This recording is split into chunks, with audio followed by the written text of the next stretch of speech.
Hello everyone, आज हम बात करेंगे एक ऐसे सब्जेक्ट के बारे में जो कि often which is very underrated but can actually be a king maker in your target examinations. वो है क्वांटिटेटिव एप्टीट्यूड। Quantitative aptitude. अब नजर डालते हैं गेट और नेट के एग्जामिनेशंस में। देखिए, गेट में 15 मार्क्स आउट ऑफ 100 वो एप्टीट्यूड को देता है। नेट में 30 मार्क्स आउट ऑफ 200 वो अगेन एप्टीट्यूड को देता है, which is nearly 15% combined in both these examinations. 15% individually वो पूछ रहा है। गेट के जो टॉपर का स्कोर है 80 प्लस, नेट में जो कट ऑफ जारी है 125 plus. So you are basically going to compete with these numbers। अब ऐसे सिनेरियो में अगर आप क्वांटिटेटिव एप्टीट्यूड जो कि अपने आप में 15% वेटेज रखता है छोड़ के जाने की तैयारी कर रहे हैं तो आपको कोई बहुत शानदार रिजल्ट्स नहीं मिलने वाले। देखिए, मैं एक एग्जांपल की मदद से समझाता हूँ इस बात को। जब भी हम किसी एग्जाम की तैयारी करते हैं so we end up doing this. First of all ये है स्वॉट एनालिसिस, जिसमें हम अपनी स्ट्रेंथ्स और वीकनेसेस पे नजर डालते हैं। Let us take an example of a student.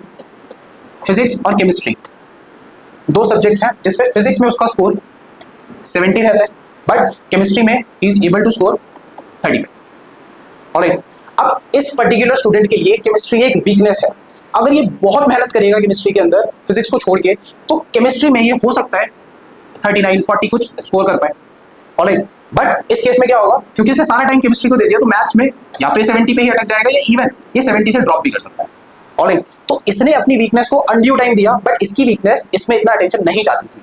करना क्या था इसको, ये फिजिक्स जो कि इसकी स्ट्रेंथ है उसमें ज्यादा मेहनत करे और उसमें स्कोर इंप्रूव करे, ओवरऑल परसेंटेज इंक्रीज हो ही जाएगा। But on the other hand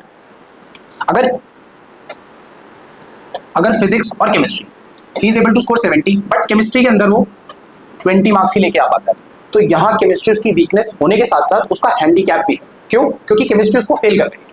ठीक है, तो इस केस में he needs to work on his weakness ताकि वो उसे हैंडीकैप से कन्वर्ट कर सके और इसमें उसे बहुत मेहनत की जरूरत है ताकि वो कम से कम 30 प्लस तो इसमें लेके आए ताकि it is not fail that examination. तो ये समझना बहुत जरूरी है हमें एग्जामिनेशन में कि क्या हमारी स्ट्रेंथ है, क्या हमारी वीकनेस है और वो वीकनेस कहीं हमारा हैंडीकैप तो नहीं है।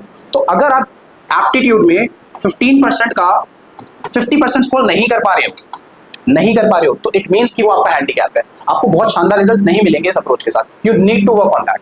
अब देखिए, दूसरी चीज क्या होती है, मैंने बोल दिया एप्टीट्यूड करना है, मैंने आपको कुछ पीवाईक्यू करा दिया तो आपका एप्टीट्यूड नहीं होगा। देखिए, जो मेजर सब्जेक्ट्स हैं जैसे कि स्ट्रक्चरल जियोलॉजी हो गया, स्ट्रैटिग्राफी है, फिजिकल जियोलॉजी है, मिनरलॉजी है, ये सब अपने आप में 10 to 15% वेटेज रखते हैं।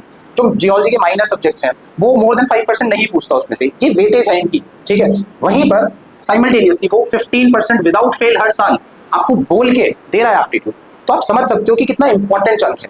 अब हम इन बाकी सब्जेक्ट्स को, मिनरलॉजी, स्ट्रक्चरल जियोलॉजी को हम इक्वल इंपॉर्टेंस देते हैं, हम 3 किताबें करते हैं, लेकिन एप्टीट्यूड कैसे करें। अब एप्टीट्यूड अपने आप में देखिए, एक कम से कम इतनी बड़ी बुक तो आपको करनी ही पड़ेगी। सिर्फ मेरे बोल देने से एप्टीट्यूड आपका नहीं हो जाएगा। ठीक है, अब ये वाली किताब या कोई भी फॉर दैट मैटर कोई एक किताब आपको फ्रंट टू बैक कंप्लीट करनी है, तभी आप कंसेप्ट समझ पाएंगे, तभी आप सिलेबस और उसका क्या पैटर्न है you can adhere to that और तभी आपको कुछ अच्छे रिजल्ट्स मिलेंगे। तो my sincere advice is that कि आप इस सब्जेक्ट को छोड़िए मत, इनकॉर्पोरेट कीजिए इसे अपने प्रिपरेशन के अंदर। और for the same reasons we have also incorporated this into our foundation courses और हम पूरा एप्टीट्यूड आपको पूरा का पूरा एप्टीट्यूड इस तरीके की 2-3 किताबों से कंपाइल करके पीवाईक्यूज को नजर रखते हुए पूरा हमने full front to back cover किया है।